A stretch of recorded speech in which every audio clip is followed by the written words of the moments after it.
Good evening, everyone. Welcome to Children and Young People Scrutiny Subcommittee. I have one or two announcements to make. Mobile phones. Council members, officers and members of the public are asked to leave the meeting if you wish to make or receive a telephone call. If you plan to refer to a specific page in a report or appendix, please use the pack page number on the bottom right hand of the page rather than the report page number, as this helps ensure that everyone can find the correct page quickly. Please also note that this meeting is being filmed for live and subsequent broadcast via the Council's internet site. Generally, the public seating areas are not filmed. However, by entering the meeting room, you are consenting to being filmed and to the use of those images and sound recordings being used for the purpose described. The webcasting system uses the signal from the microphone system, so members are reminded to please use the microphones provided to ensure your contribution is recorded. Please also turn the microphone off again when you finish speaking. Apologies for absence, Ilona. I've received apologies from Dave Harvey and Leo Morell. And Councillor Sherwin, can I also send apologies for Sherwin Chowdhury, who's had a death in the family? Thank you very much. The minutes of the last meeting, committee, could we agree the minutes of the last meeting held on Thursday, the 13th of September? Do we agree? Oh, yes. I generally agree. There was just a minor amendment on page 7, I think we discussed in the pre-mate. Yeah, Councillor Henson, thank you. Yes, I think there was a repetition of a couple of words, wasn't there? Yes, thank you. So do we agree the minutes? Agreed, thank you. A disclosure of interest. Members are invited now to disclose any interest that they're not already on the register of interests. Forms are available from Ilona, or if anything occurs to you in the meeting, please then, again, declare it. Are there any to be declared at this minute? No, thank you. Is there any urgent business? No, no urgent business. Are there any exempt items? No. No, thank you. So at this meeting then, we have the following officers. They are Barbara Peacock, who's the Executive Director of People. Welcome. Sarah Baker, who's the Independent Chair of the Safeguarding Committee. Croydon Safeguarding Adult and Children's Boards. Gavin Swan, who is the Head of Children's Safeguarding and Quality Assurance. Welcome. And thank you for attending. Could we then please move on to agenda item 6, the annual report of the Croydon Safeguarding Children's Board.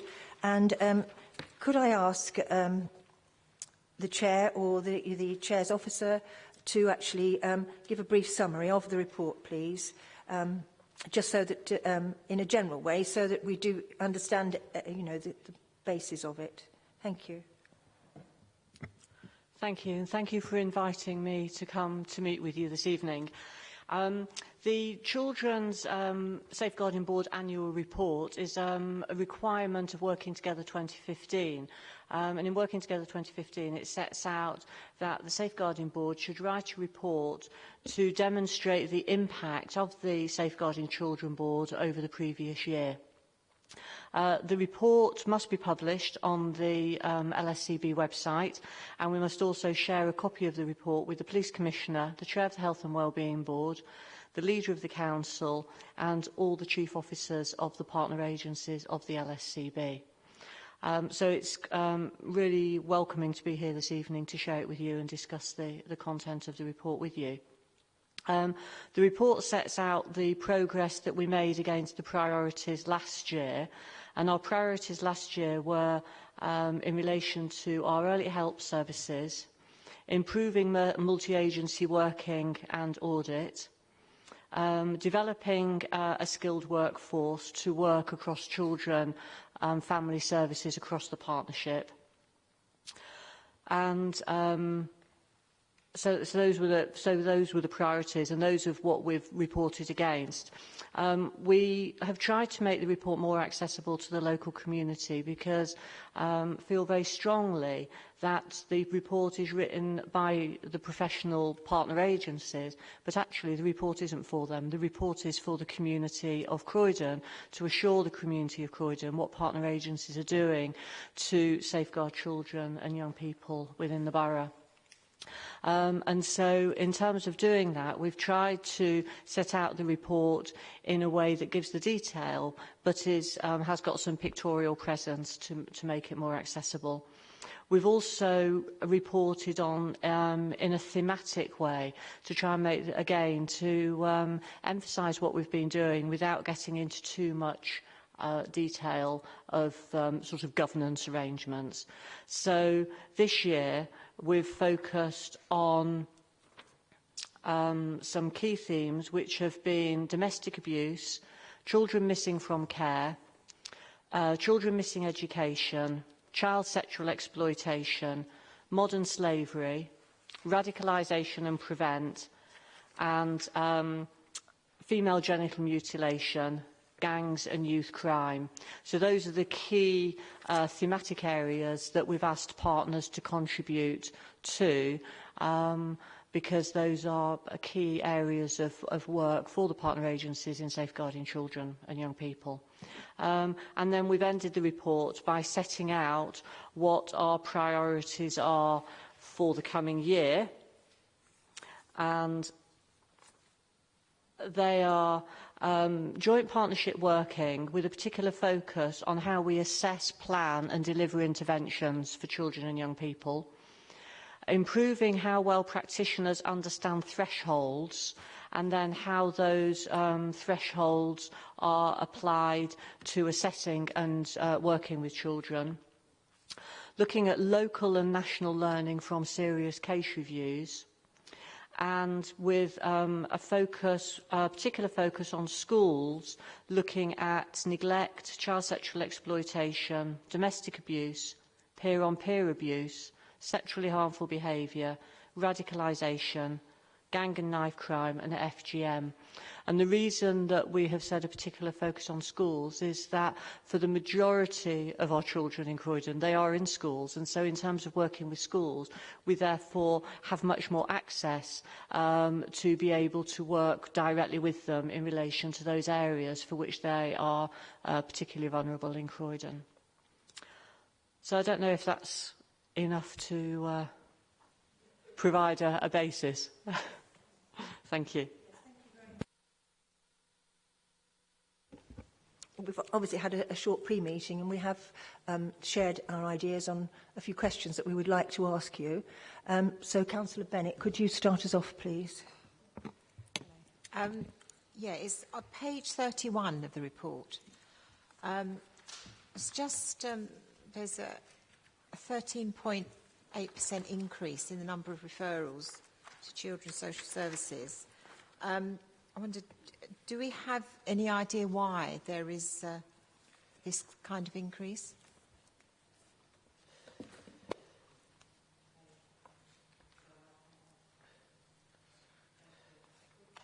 Thank you. I've particularly got Gavin here because one of the things I didn't say at the beginning of the report is that I came into post in March of this year, and therefore the report reports on the previous year, April to the end of March. So some of the work or questions you might have, I might not know the full detail of, having not been in post for the whole of last year. I'll start answering the question, then maybe Gavin, you can tell me if I'm right or add to it.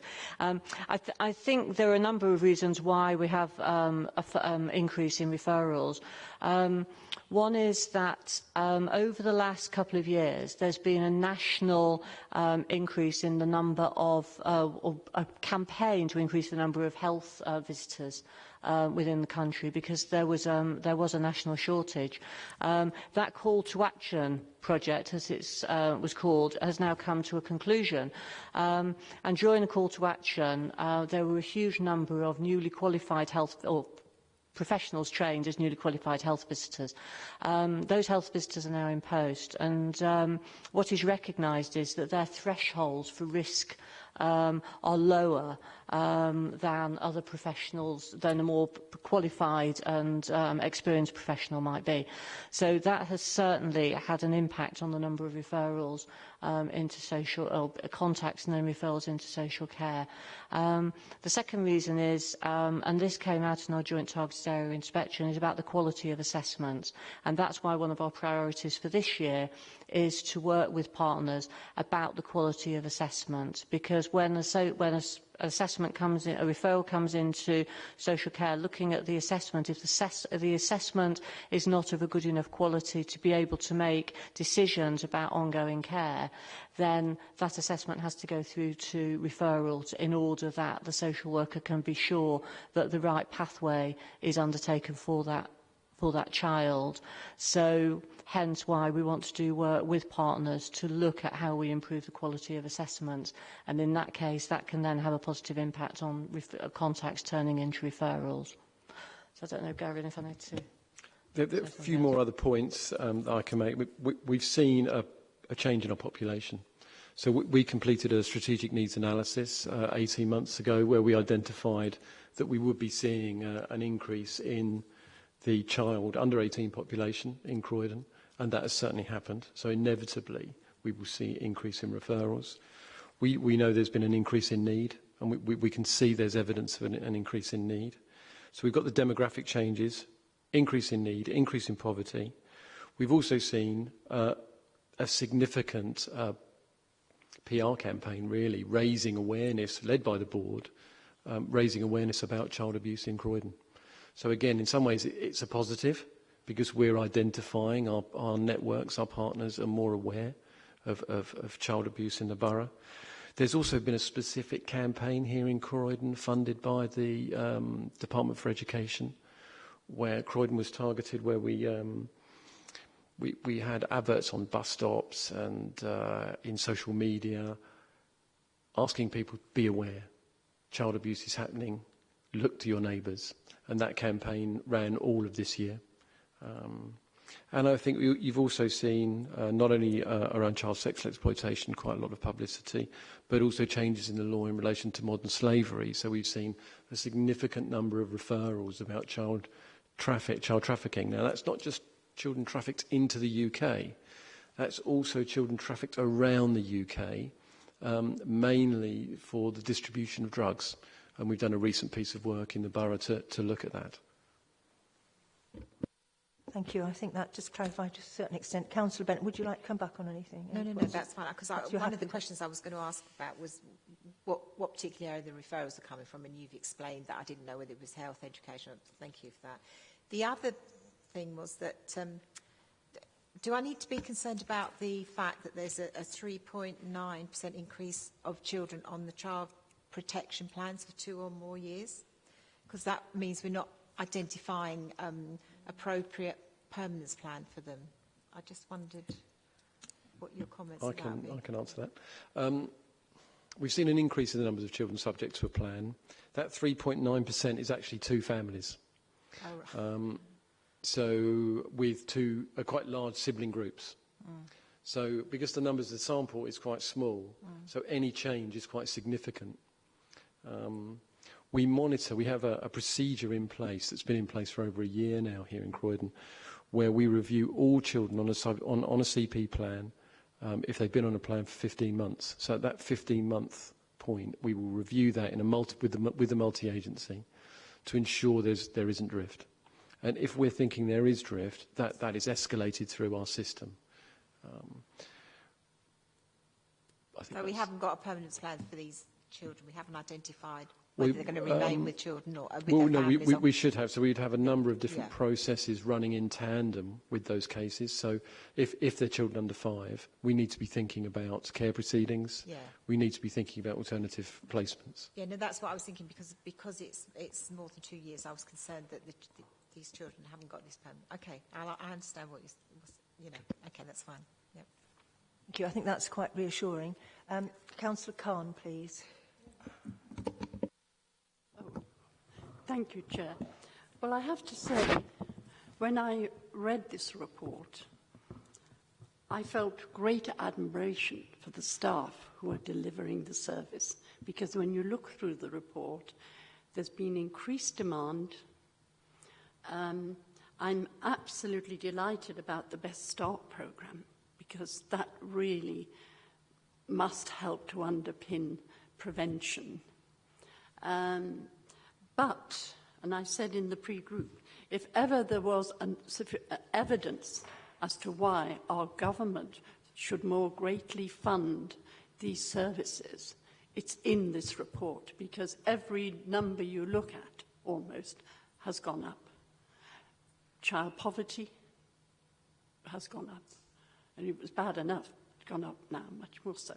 So, and I've been in on a number of the training programmes that have gone on over the past year. I was at one this morning. And I continually feel more and more impressed with both the commitment I see from the staff, but the commitment from the authority to address these issues, which are so important because they're our future generation. But equally so, the skills bank we are developing in amongst our staffing group, because I sit and listen to them. And I think, oh my God, you know, both the level of commitment, the level of the skills bank is growing. We are touching more on these children's lives than we did before, and families. And so I have absolute admiration for both what the staff are doing and what the authority is doing. But I do think we need greater funding to carry a lot more of this more forward. So the question is basically, can we do anything more to get further funding, because we have got increasing numbers as we know?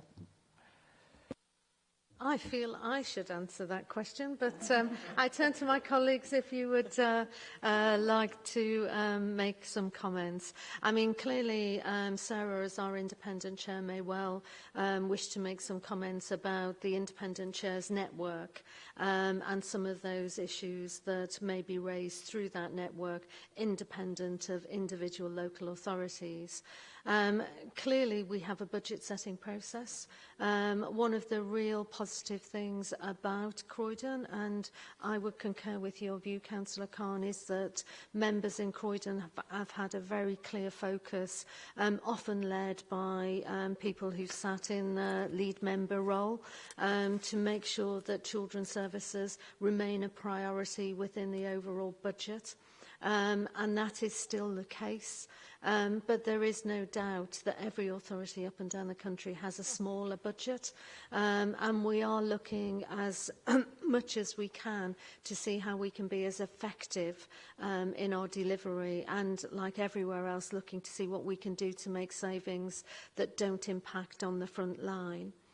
Croydon has a fairly good track record, and certainly others may know more than me at this stage, of actually bidding for external money. So when there is opportunities that come out to bid for piloting work and for some of the money that we've had from DWP, and actually thinking wherever that's appropriate to increase our reach, then Croydon's had a good, successful track record, and will continue to do that. We currently have a bid into the Department for Education for their Innovation Fund, and we hope to hear in November whether or not we've been successful, and that is for several £1 million, in short, to extend the Best Start model to a wider age range. Now, there is a very demanding and a high number of authorities who put in those innovation bids, so you cannot be confident that you will be successful. But we are trying to look in any way, in any route we can, if there are opportunities that actually fit with our clear direction of where we're going. Thank you, but I think we can see the commitment from the department very much there. Thank you. Could we move on then, please? I think we now have Councillor Rendell to speak, please, to ask a question. Thank you very much, Chair. Thank you very much for the report. One thing I'd like to see is how you're ensuring that our partners are up well-versed online, because so many of the things that you read in this report, so much is done online. So I wanted to see how the board is making sure that we're up to speed online and putting in preventions there, and if there are any specialists that we're using.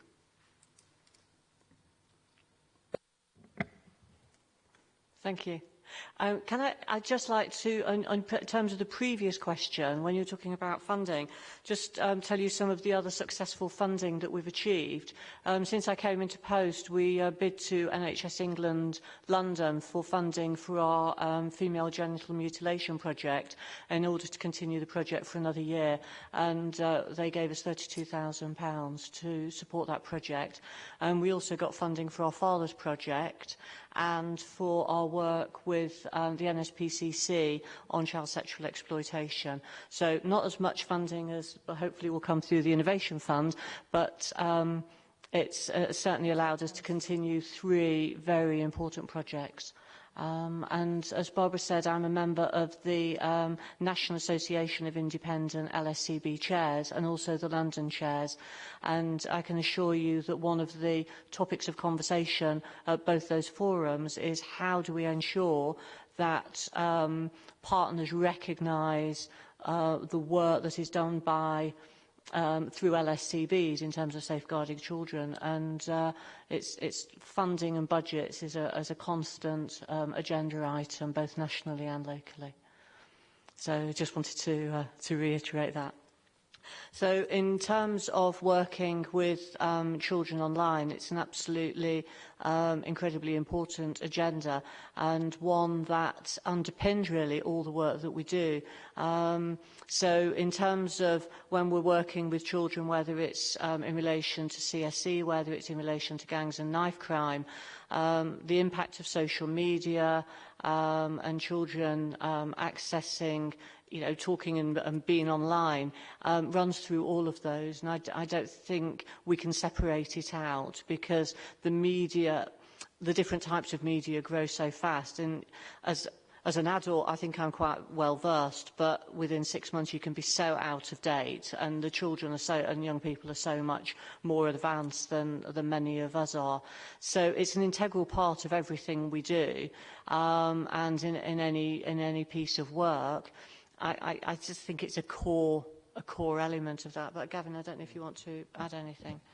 We've been involved in a number of specific projects about online abuse. So first off, we have, when we looked at CSE and we identified our 20 most worrying young people, one of the clear themes was that social media was used as a gateway and a facilitator really for continued exploitation. So what we then identify is, well, we need to learn how we're going to stop this. And we're going to stop this through partnership, particularly partnership with parents and partnership with community. How do we learn the skills? Well, we went to the experts. So we contacted the National Crime Agency, and in particular CEOP, which is the Child Exploitation Online of Protection Unit, and they have specific guidelines. We then entered a specific project with them where they trained us as ambassadors. We then went out to schools during parents' evenings, and we told parents about their responsibilities and what they needed to do to keep their children safe. Little things like ensuring that when their children go online, they do it in the lounge. They're not upstairs in their bedroom for hours on end. Little things like that. We've then worked with the NSPCC, where we've done a number of projects in schools looking at the use of pornography and how easy that is and what that means. And we've been doing some specific projects with young boys in relation to online pornography. But the key for protection is working with parents and working with communities, and it's ensuring that our communication strategy is working well, I think. Councillor Rendell, I think you had another question. Yeah, thank you. I'm pleased to hear that, although I want to, that didn't sort of come across in the report to me, no, that okay. How much emphasis you're putting on the online. That would just be a comment. I'd just like to ask a couple more quick questions. The return home interviews for when children run away, I'm just wondering if you can elaborate a bit more on that, on the agencies do and what you're doing to monitor who's doing it, where it's being done, the training that these people receive. Yep. So we've contracted the NSPCC, and their offices are just down the road here. We have excellent relationships with them, and they have a worker based actually within my service. And we also have another partner, Safer London, where we have some funding from the Railway Children. We actually have a missing project because we have such high numbers of missing children here.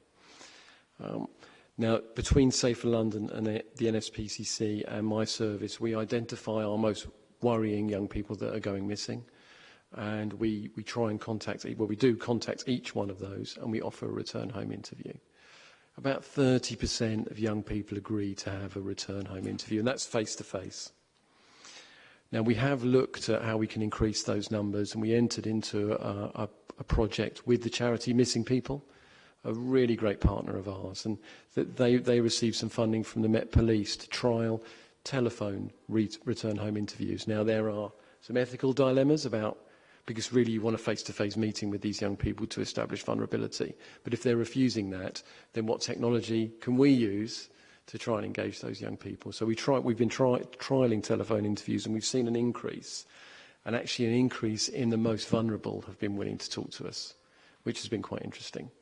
The NSPCC provide us with a quarterly report where we identify what the key themes are coming from those return home interviews. So the sample isn't great in terms of scale.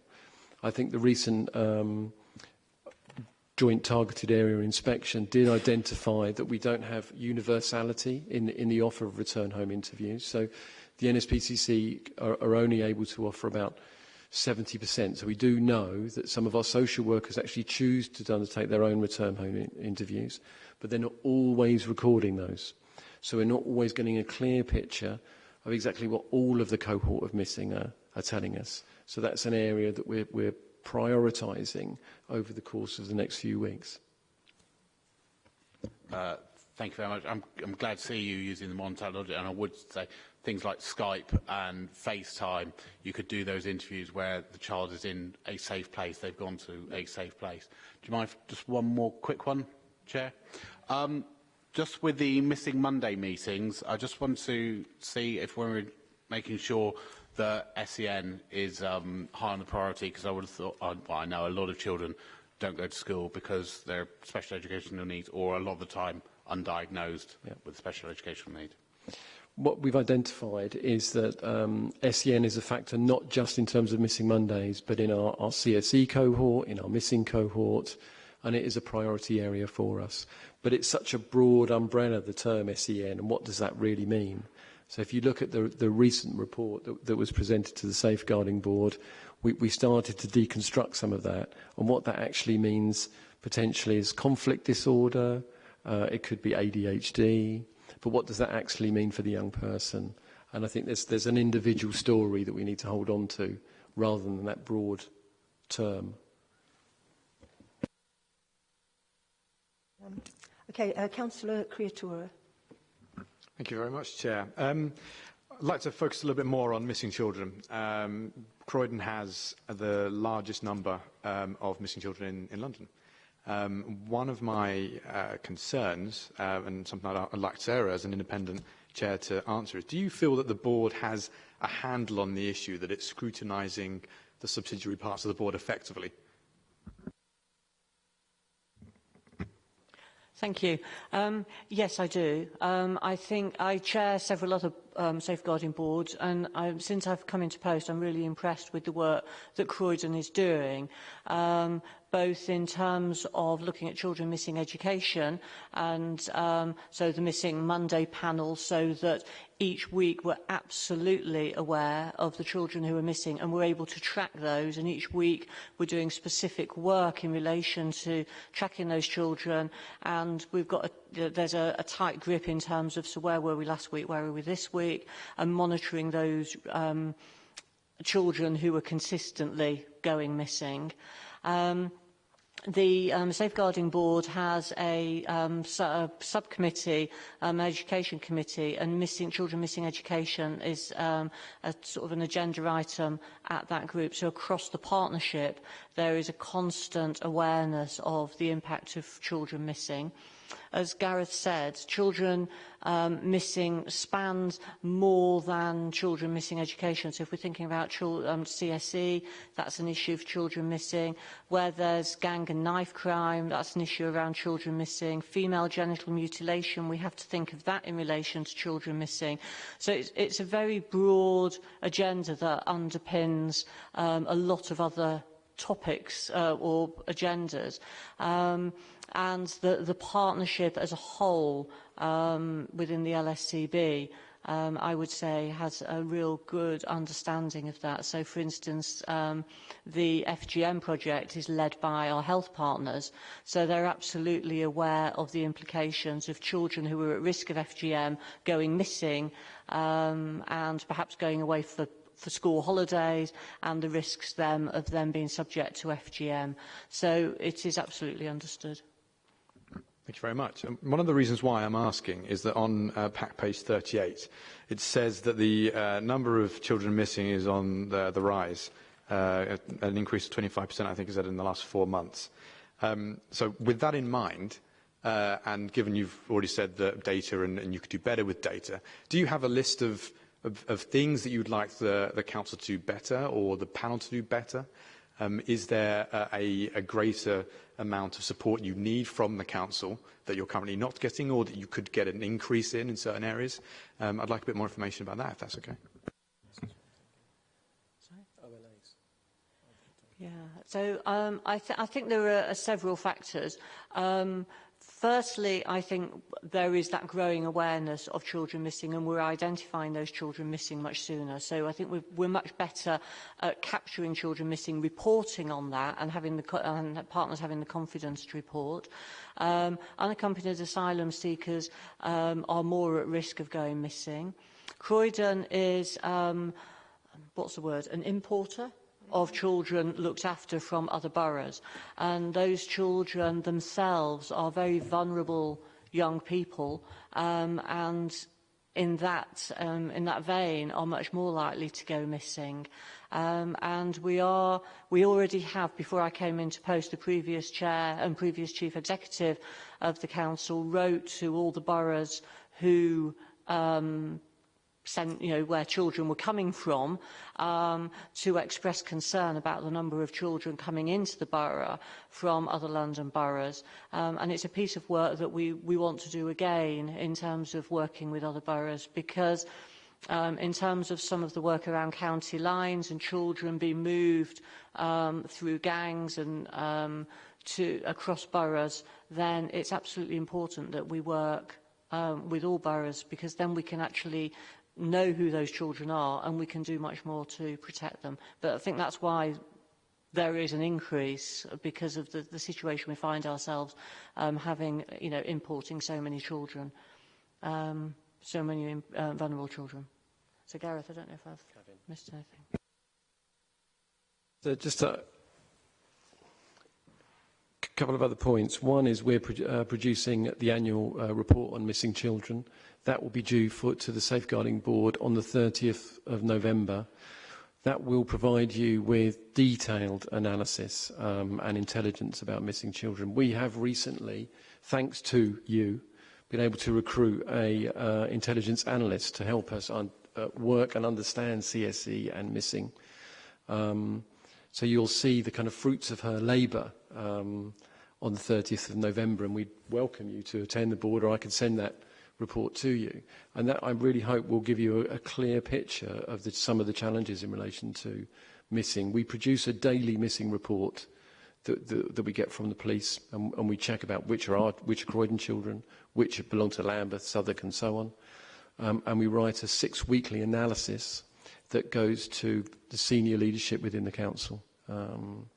So I think we understand it better, but we can always do more. I think that the particular gap is with other looks, with children placed by other boroughs. I mean, we think there's at least 600 of those at any one time.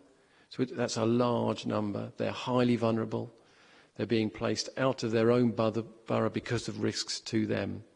So and they are going missing. So a lot of Croydon police time is spent looking for those young people. They're using Croydon Health Services, Croydon Education Services. But we don't know as much about them as we should. Okay, thank you. And it is particularly difficult because obviously the children are from other areas and they're probably running back home, really, but running back to their friends that they knew in that area. But then it's tracking them down, isn't it? And if so much time is taken up and they're not focusing on the children here, we can understand, I think, but obviously you've got your finger on the pulse and you're doing, you can see that's an area that we could possibly succeed in more, but you've got your finger on it, so I think, that's reassuring. Sean, I think Councillor Fitzsimons, I think you were going to speak next, and thank you, Chair. I just really want to bring in the issue of, obviously you're the new Chair, and just reading the Wood report about the duty to cooperate, his concern that actually children's safeguarding boards may not actually be working effectively across the country. Reading the report, and there is a lot of good things in here, and it is backward-looking, which is one of the problems, because in a sense it would be quite nice to have, thinking through this, having the business plan for this year attached to this, because then you could really cross-match lessons learned. And I think maybe we should be really thinking forward that we should really be getting both this and the forward-looking one at future years, because how do we know that the lessons that supposedly, are being written here, that on page 92, plans for the Safeguarding Board and the relevant subgroups will fit into the board priorities 2016-17, and it lists them, but it's just a page, and it's quite hard to work out whether the lessons that potentially have been learned are coming through. And so the area that I have is looking at the impact of the Wood report, which mentions on page 10 of the Wood report for March 2016, which I assume must have fed into the 2016 business plan. So you must be working. Ensure the contribution made by the health service to police and local governments are better coordinated and deployed towards creating a safer, more consistent, this is a national framework, clarify and lay out the responsibility of the lead officers, promote innovation. What has been done sort of locally, looking at the Wood report in terms of sort of taking a critical view about whether the setup in Croydon is not just a good board, but we're actually moving forward in terms of some of the issues in terms of the Wood report? Thank you. So, yes, the Wood report is currently, the government have accepted the recommendations of the Wood report, and those recommendations have been built into the Children and Social Work Act, which has been through Lords and is currently going through Parliament. So hasn't yet become legislation, not quite sure, and there hasn't been any definitive timeline given to that, though the view is that it will probably get through Parliament by next April, but then will probably take another year or so to actually become embedded within legislation. LSCBs, so Local Safeguarding Children Boards, under the 2006 Safeguarding Children Board regulations, set out the partners who should be a member of that board. And the partnership is large. So you do, for boards where the partnership is really engaged, you end up with a lot of partners around the table. So in terms of making decisions, driving agendas forward, that can be really difficult when you've got perhaps 30, 35, 36 people around a table. What we have in Croydon is an executive supporting the board, and the executive is made up of the strategic partners of the Borough Police and the Cape Police, the local authority and the CCG. And so already in Croydon, we are mirroring what Alan Wood set out in the Wood report, to have those 3 strategic partners around the table. In addition to those partners, we also have the chairs of the committees of the board, because they are the engine room. There's the executive can make decisions and drive and set the direction, but it's actually the committees of the board who are actually doing the work. So the committee chairs also sit on the executive. So in Croydon, we're already well placed to start looking at the implications of the Wood Review. In fact, tomorrow I'm meeting with Barbara, the Director of Quality and Safeguarding from the CCG, and the Borough Commander for a specific agenda item of the Wood Review, so we can start looking directly at what does this mean for each of the partners, and what additional developments would we like to see in Croydon to further strengthen safeguarding at a strategic level across the partnership. So, point 17 is that the cost of the current arrangements to key agencies such as police, health and local is not sustainable. And I think effectively what it's saying is a lot of these organisations like the police and the health are doing child protection stuff, but effectively they may not buy into it in other areas because they've got their own pressures on available resources, time and money. So what are you saying, that Croydon's ahead of the game, and that effectively those 3, local government, health and the police, are all fully committed, sort of signed up, owning their areas and sharing their issues and actions? Yes, I would say that. And I think that was borne out in the recent Joint Targeted Area inspection, where that was an inspection across HMIC, which is Her Majesty's Constabulary, HMIP, which is probation, CQC, which is the Care Quality Commission, and Ofsted. That inspection took place about 4 weeks after I arrived into post, and we made a very early decision that in order to undertake, effectively manage that inspection, that each of those 4 partner agencies, the lead officers, would be the lead the leads for their agencies, and we have continued to meet as agencies at that level to ensure that both the Joint Targeted Area inspection work was progressed, so the action planning following the inspection, and, as I say, that they meet through the executive. So I think what I'm saying is that Croydon has some very robust mechanisms in place to support decision-making around safeguarding, recognising that you can't make decisions in such a big forum as the LSCB partnership. However, what I would say is that LSCB partnership, which comprises of the voluntary sector, we have lay membership, they provide huge intelligence about the community. And we were talking earlier about social media and the impact of social media, talking about safeguarding referrals. It's the community that do such a huge amount of work to safeguard children and families.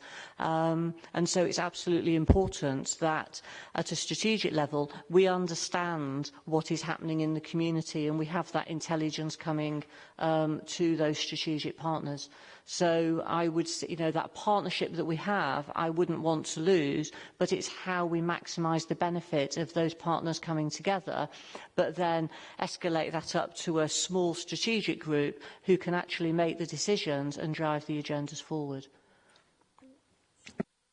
If I may just add a broader explanation, having had some discussions with Alan Wood as part of some ADCS discussions.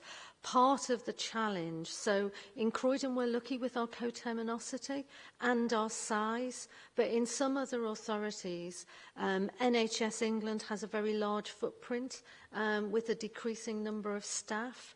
And as a statutory member on some of the boards, they find it very hard to attend maybe the 6, 7 or 8 boards that are in their geographical patch.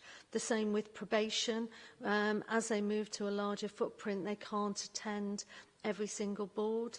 And that's more of an issue when you're in a different geography than we are in Croydon. And hence some of the questions about can some of the organisations that are statutorily named at the moment as being essential on the board manage their resources to get to every board if they continue as a single local authority.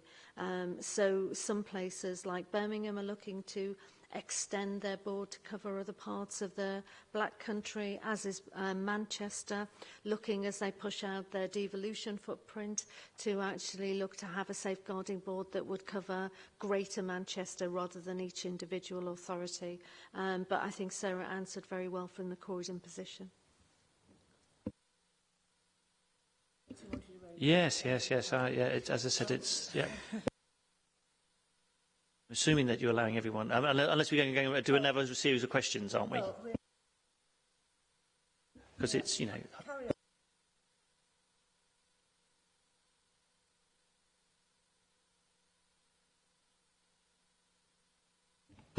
Thank you, Chair. Really picking up on the point Sean made about, to a certain extent, this report is backward-facing, but there's also a forward-facing element to it. And you made the point that you've tried to make the report maybe more user-friendly to a wider audience to understand what the board is actually all about, and I think it does that very well.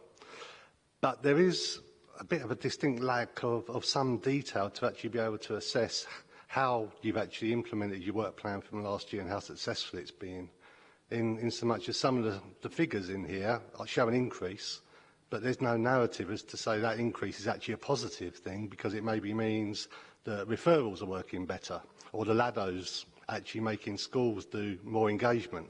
So that could perhaps be sort of incorporated maybe into next year's, or a separate report for scrutiny maybe.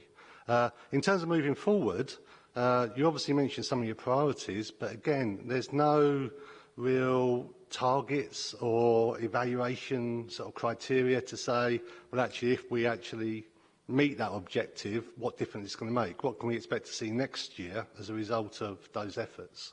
So that's the first question. Thank you. I would agree with you in the first part about the level of detail in terms of analysis, and it's that balance between making a report that is accessible and reading. Already our report is 80 pages long, and I think it's too long for a member of the public to pick up a report that's 80 pages long. It's quite hard reading for them. So it's that balance between providing more than an overview, so an understanding of what the partnership across Croydon has done to safeguard children and young people, as well as give that balance of detail. And I think it's about this report. I want to see this report developing more for Croydon outward facing into the community, and I think there are other reports that we should prepare for you that give you that more analysis and more detail to provide you with the assurance that children are safe in Croydon. In terms of your second question about looking forward and the priorities for next year, it came up in one of the other questions about our strategic plan. And yes, I think going forward, our strategic plan should absolutely be published with the annual report. So you get the retrospective look at what we achieved last year, and then this is what we're doing this year, and this is what we're hoping to achieve by undertaking these priorities. So I accept that that's what we need to do. Thank you. Second question, so just a quick one, second one. A key element of next year's objectives is to engage more working with schools. So I will declare I'm actually a member of your education subgroup. In that, you actually mention in the report that there's been a more overall engagement with all schools in Croydon, and you cite the annual safeguarding return as an example of that. But I would say after sitting on the committee, and generally on education scrutiny, you've got large academy chains and perhaps the private sector that aren't really perhaps engaging as fully as they could with you. So how do you intend to sort of like meet that requirement of getting to grips with that? Because that's a large number of children that are potentially being missed out. Thank you. I attended the education subgroup a couple of meetings ago. I do know that we do have membership from some of the independent schools. So we have a safeguarding lead from Trinity School who is there representing independent schools in Croydon. So it's as Croydon has got a large number of schools, and yes, there are local authority schools, free schools, academies. So there's a huge amount of work to do to ensure that we engage with all of those schools. One of the things that I've done since being in post was to come to meet with the school governors. And there was a meeting at Braithwaite Hall a few weeks ago, and it was an opportunity for me to meet with the school governors, talk about the role of the Safeguarding Board and talk about the priorities for the Safeguarding Board over the coming year and the work that we want to do with schools. And I've said that I will come and meet with them as often as they would like to ensure that they're fully aware of the work that the Safeguarding Board is doing in terms of supporting schools, because I think if the school governors know what we're aiming to achieve, then that's another way of providing some assurance that the schools are on top of their agendas. We've also just sent out our safeguarding self-assessments to all schools, and this year they've been further developed so that each statement has underpinning it the legislation or the guidance that supports schools in why a particular STEM is important. So the school can click on the item and then there's a link directly to the legislation. So it's another way of informing schools of their requirements, and there have been a lot of changes in the legislation for schools since September. So it's really important that they're aware of that and that we're ensuring that they're compliant with implementing that legislation. So I agree it is a huge agenda, but I think we are going some way to address that, but always welcome any ideas or where you think there are gaps that we need to be taking forward. May I just add a couple of points to that, please, Councillor Collins? Firstly, I was thinking about targeting, because resources are finite. So what do we do? I think what we're doing is we're looking at which schools are not referring to us, and then we have an outreach campaign to say, well, why are you not referring? Do you not have concerns about children here? Secondly, we look at things like sexual assaults in schools, rapes taking place in schools. So we target our resources specifically to where there's significant areas of need. We're currently involved in a project looking at sexually harmful behaviour, and we're targeting all schools in Croydon.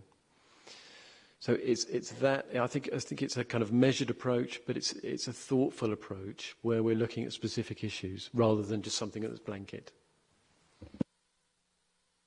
Councillor Creatura, please. Thank you very much, Chair. I'd like to ask a question, if it's okay, of the Cabinet Member, because this falls under your portfolio. What do you, given you look at it quite intensively, feel are the strongest parts of the Board performance to date and the weakest parts? In particular, I'd point to some of the work that we've been doing around female genital mutilation in the borough. I think we've actually... I would say as a borough actually that we are leading the way in terms of that work and our commitment to driving forward that agenda. We've seen firsthand some of the projects that they've run specifically in schools, targeted towards girls' schools, and actually not just about training female the training around female genital mutilation towards young girls, but also engaging men into the conversation and the understanding of the implications of it. So we've been really good in that. We touched on some of the work earlier on in relation to missing. One thing that I'd like us to highlight is some of the work that I know that Gavin and his team have been doing around ensuring that we're making sure that when we're taking down the data, that we're writing if a young person is actually missing or absent, because there's a big difference there. And often what you will find in, especially for our looked after children, is that we would be, maybe they were coming home, they're supposed to be in at 10 as opposed to, 11, so automatically they're noted down as missing, and that's a finite line, but it makes a real difference in terms of the reporting. Again, sexual exploitation, I do think that there is a commitment from us all. I mentioned yesterday and spoke about that in Cabinet, not only just as us as corporate parents and the work that we've done to make safeguarding mandatory in terms of training for counsellors.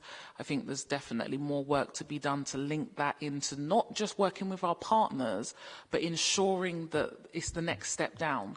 So ensuring that that information filters from our partners down to our parents, because ultimately it's our parents that we need to engage more in understanding what it is to how to safeguard your child.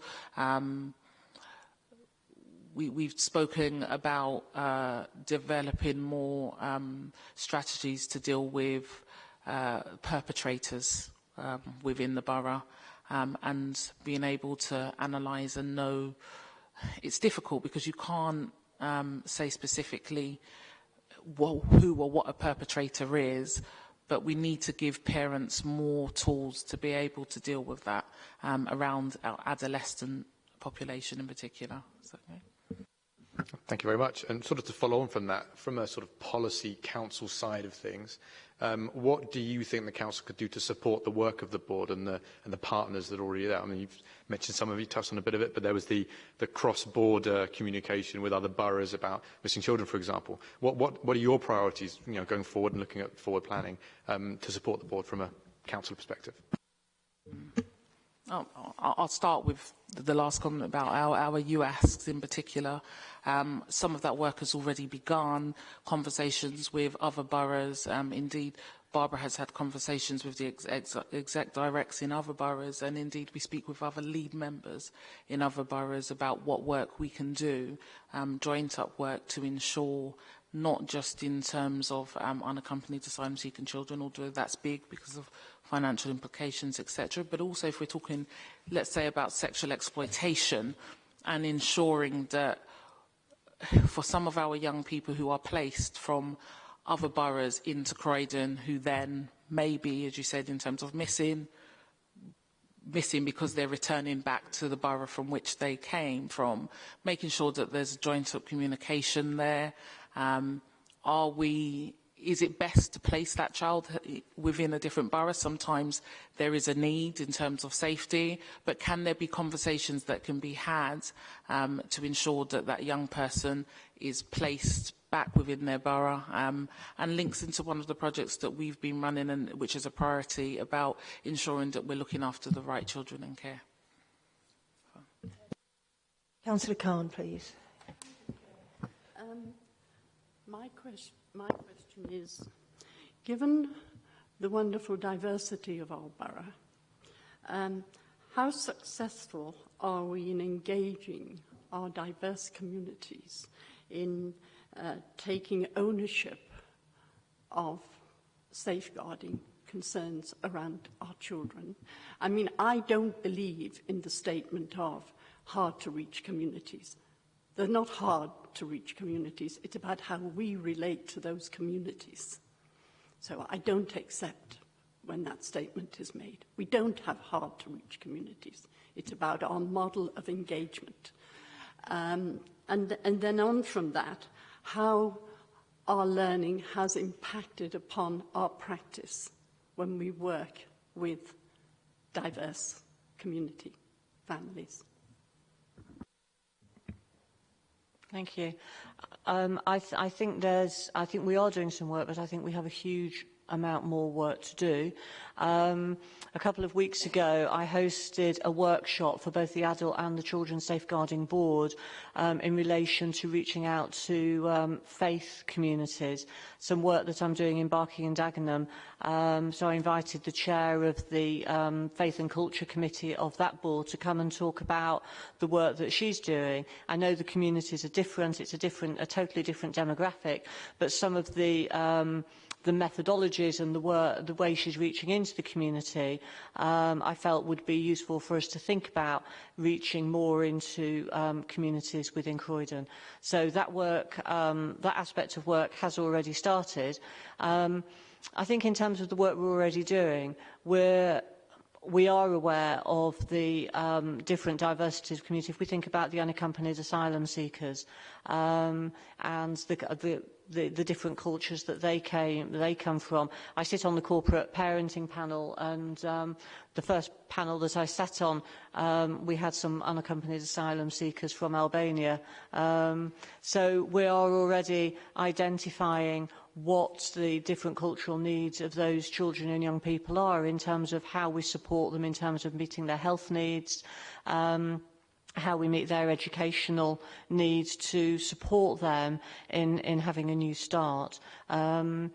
Also in terms of the work in relation to children with CSE, recognising, and that's where some of the return from missing interviews comes in, is understanding why children go missing, and different children from different cultures go missing for different reasons. So there is all, and again, we talked earlier about female genital mutilation, so thinking about some of the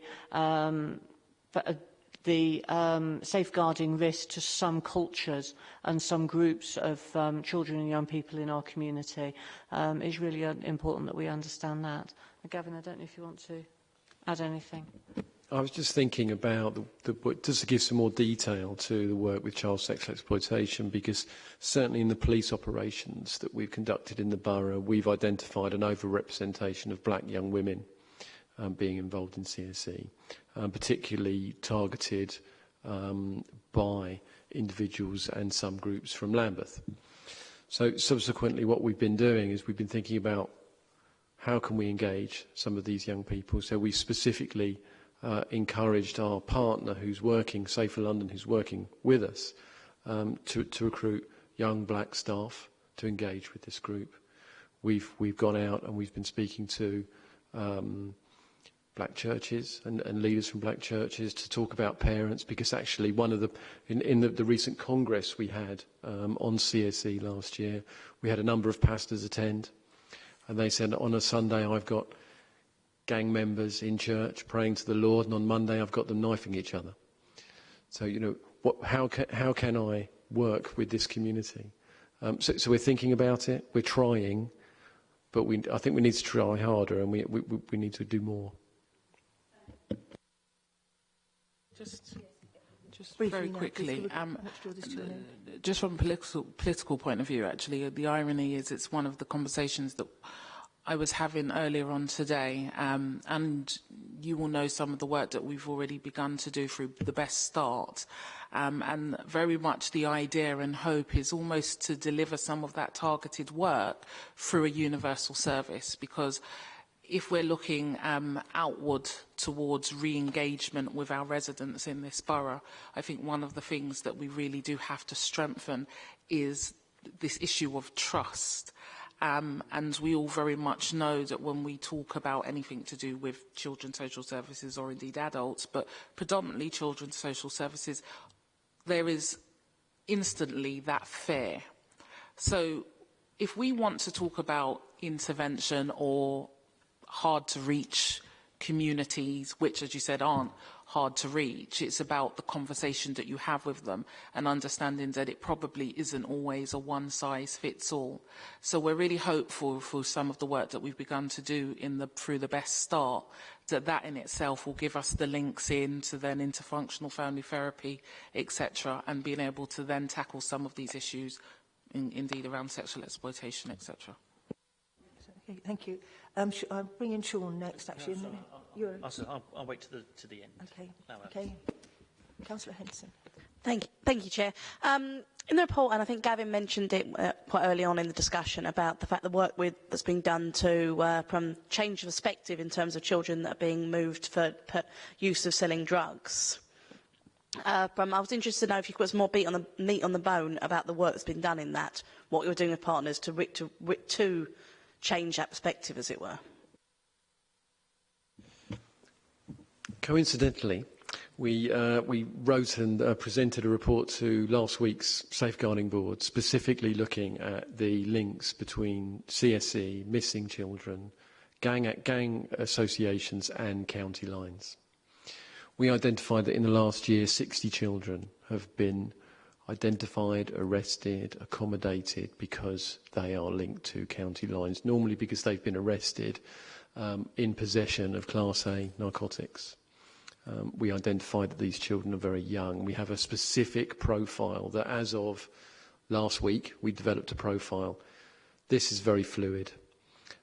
We know that organisers, not necessarily gangs, but organisers of these county lines will specifically recruit and target young people to distribute these drugs that will look the norm in Margate or Chelmsford or Southend-on-Sea. So they might actually identify white young people to go and do that. There isn't a kind of profile that is there. But we have a lot more detail. I can provide you with that report. And it provides you, I think, with some good quality analysis as to what we're going to do and what we understand are the risk factors. And we also provide 3 case studies where we look at and we identify, well, what are the vulnerabilities of this particular cohort. And interestingly, loss of parents is a particular factor. And that feeling of having no hope in one's future. Thank you very much. So, Councillor Fitzsimon, you've got a couple more questions. I think Andrew would want to come in as well. I want to come in on the well-being side. In a sense, quite rightly, there's some pages in here about young people and how they were engaged in a meeting and they attend the board once a year.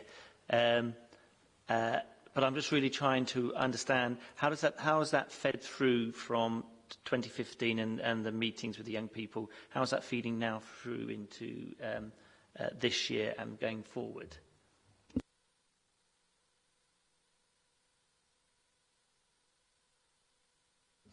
Sorry, we're just thinking, because I wasn't here last year, so I wasn't involved in the activities last year to specifically answer that question. We undertook a specific piece of work last year, again focused on CSE, because that was very much a priority area. We went out and we went into a number of schools in Croydon, and we asked young people, not necessarily involved in, not survivors of CSE, but just regular kids, what do you think? What would you need? What would assist you to prevent you from being exploited? What information do you need? What do your parents need? If you were going to be, if that would happen to you or one of your friends, what information would you need? Who would you turn to? And we undertook a series of focus groups in schools, one-to-ones. And we used our partner Safer London to do that. And they are the leading provider of CSE services in the capital. We also asked some survivors of CSE, and that's through our partners in the NSPCC, and we spoke to about 20 young people who'd survived their experiences of exploitation. From that, we collated those views, and we designed our services, again with our partner Safer London. So there's a really specific example where we listened to young people, and then we designed something to support them. And what they basically said to us is, we don't have time to meet with you 9 to 5, Monday to Friday. We need you to meet with us when we're ready to talk. And so we designed a service that actually had some flexibility, that would go out and meet those young people, that didn't have the key performance indicators that actually social workers must work towards. And that's actually proved valuable. And the feedback that project's been going for a year now, and the feedback from young people has been very positive. That's one very specific example. I think in more generally, we can improve how we listen to young people and how we involve them. Last question. Okay, on page 18, said what is the local safeguarding children's board and what is its purpose? There's a question, an answer, but one of the bullet points is about safeguarding and promoting welfare of children. And then the last bullet point is taking action to enable all children to have the best outcomes.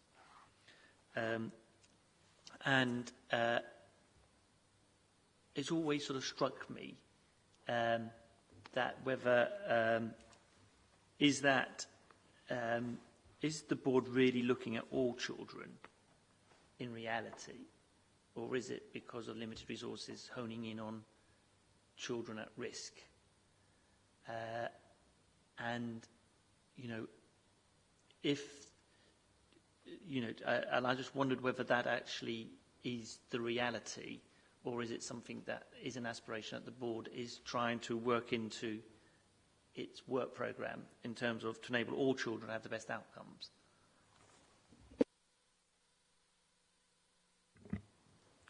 Thank you.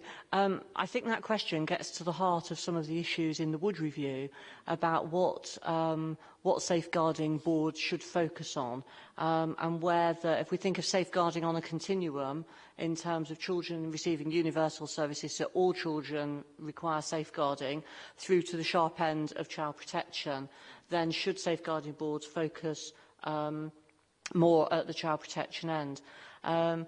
However, what we are trying to do is focus on all children, but recognise that there are some children who we know are more at risk.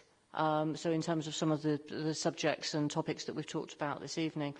As a board, we are still trying to do a lot of work with the local community, as I said earlier. So one of the things that we've been doing is working with trading standards. And we've been doing a number of campaigns where members of the board have been going out into the community within Croydon, so into shopping centres, for instance, and promoting specific awareness.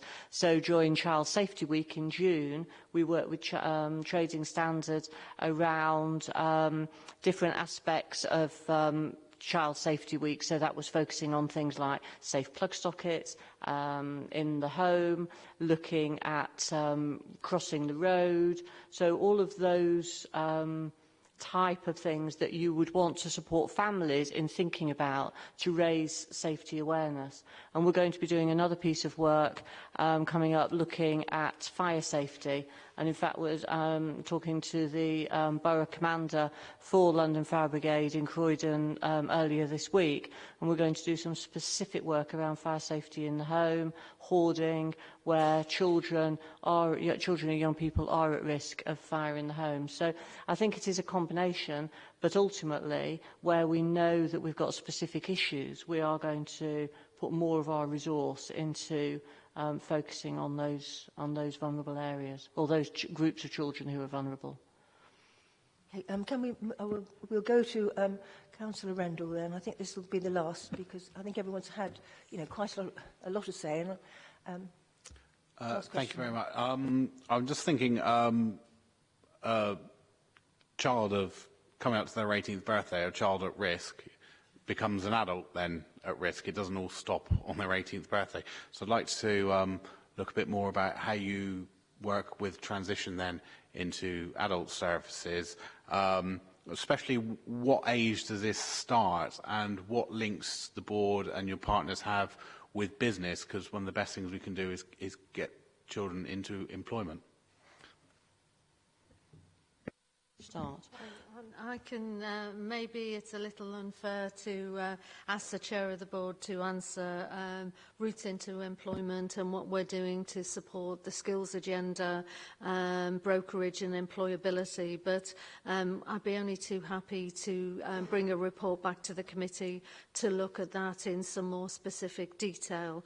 But I think it's probably not the right question for the chair, but I'll happily give you a detailed report on that. But I'll leave you to transition transitions as our chair of adult board as well as safeguarding board. Could I just say we have had a review on it, haven't we, as well? So I mean, and I think we can always write in and ask, for more details. And also, going to be coming back in November, or it's going to be in December, another report and things. So I think they are very, very accessible. I'm happy to answer briefly now some of the work we're doing.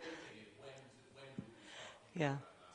So when you know that children are going to transition, when you know that children and young people are going to continue to require services following their 18th birthday, then you should be preparing for transition, because you can't say for all children, well, we should start transitioning at 17 or 17 and a half, because depending on the child, depending on their individual circumstances and the range of services involved, that will dictate hugely as to how long that transition would take.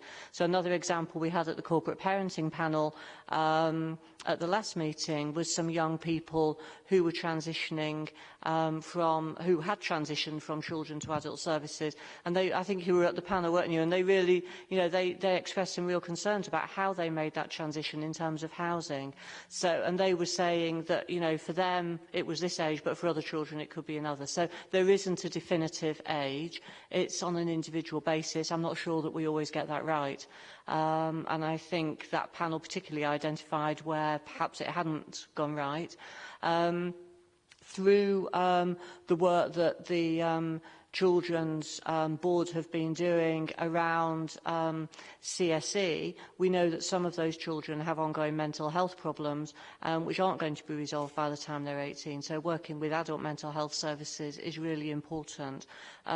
We know that where that transition doesn't work, that those children, when they become young people and transition, if the transition isn't well managed, children go off the radar, but then they come back into services in their early 20s, requiring much more significant support. So it's a false sense of a false economy not to support them through that transition.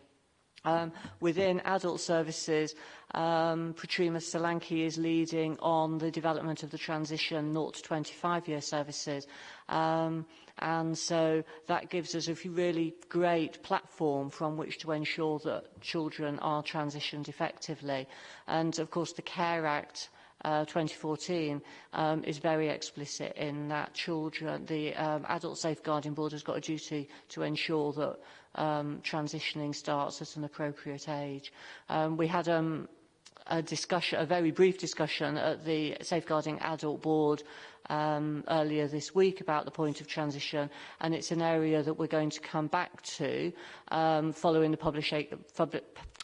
the publication of a serious case review, which we'll be publishing later this year, which was in relation to some young parents who were 16 by the time they'd had 3 children. They were 20, and their life stories and the impact on safeguarding. So there is definitely work that we need to do.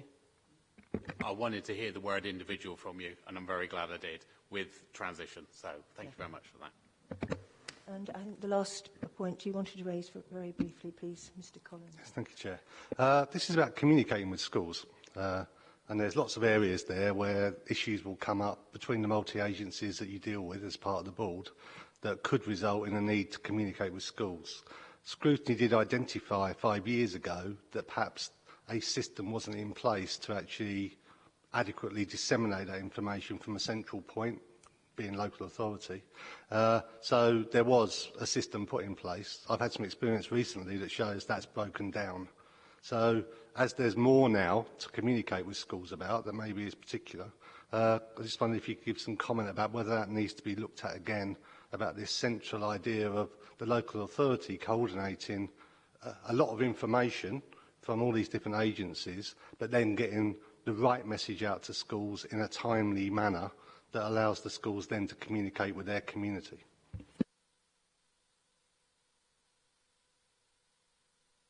I mean, I know that this may be about a specific incident as opposed to a general question. I mean, I think in a way some of these questions are about how can we communicate if there's a specific safeguarding incident.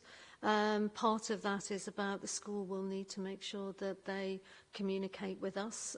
If they don't do that, then the local authority isn't going to be able to communicate with anybody.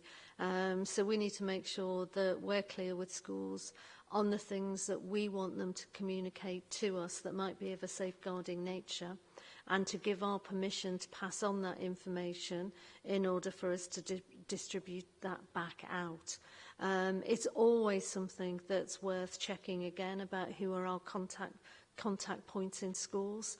Every school should have a name designated teacher who should be our route in terms of communicating any specific issues around safeguarding. And we can certainly take it as an action to ask for that, to make sure that we check that we've got an updated list. Thank you very much indeed for that, Barbara. That is reassuring. And thank you very much indeed. Did you want to add something to that? I do know that David Butler has led a project, so we have a specific space now on our website, on the Safeguarding Board website, providing information to all schools in relation to a number of safeguarding issues, things like knives in school and so on. Thank you. So it just leaves me to say thank you very much indeed for your huge contribution. And, you know, you have really developed so many points, so many queries that we have, and we do have much greater understanding now of the work that you're doing. And we do wish you every success on your aims for this next year. And we look forward to meeting you again in December. But thank you very, very much indeed. And particularly thank you very much, Barbara, as well, Executive Director on the Council. We're going to now actually discuss and make some recommendations and then discuss your... we shall be switching the webcast off, but thank you very much indeed. Thank you.